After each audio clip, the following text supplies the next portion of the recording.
তারেক রহমানের নির্দেশ একটু আগে আমার একজন ইউনিয়নের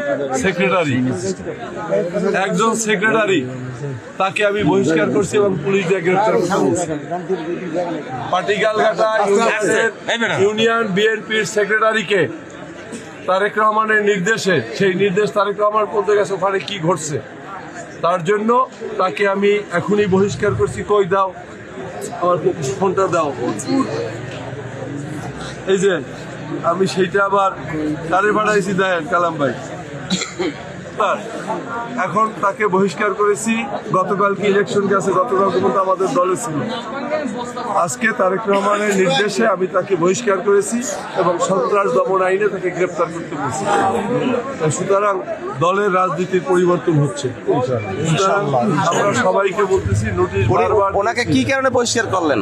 উনি আজকে অনেকের বাড়িতে কিছু অত্যাচার নির্যাতন করছে, সে কারণে আমার কাছে একেবারে আমাদের তারেক রহমানের অফিস থেকে আমাকে নির্দেশনা আসছে ওখানের ঘটনা কি সঠিক তদন্ত করে ব্যবস্থা নিই। আমি সঠিক তদন্ত করে দেখলাম আমার লোকের অপরাধ আছে, সেই অপরাধে তাকে 24 ঘন্টার নোটিশ দিছি, মানে তারপরে বহিষ্কার করবো এবং ইতিমধ্যেই ওসিকে বলে দিয়েছি সন্ত্রাস আইনে তাকে গ্রেপ্তার।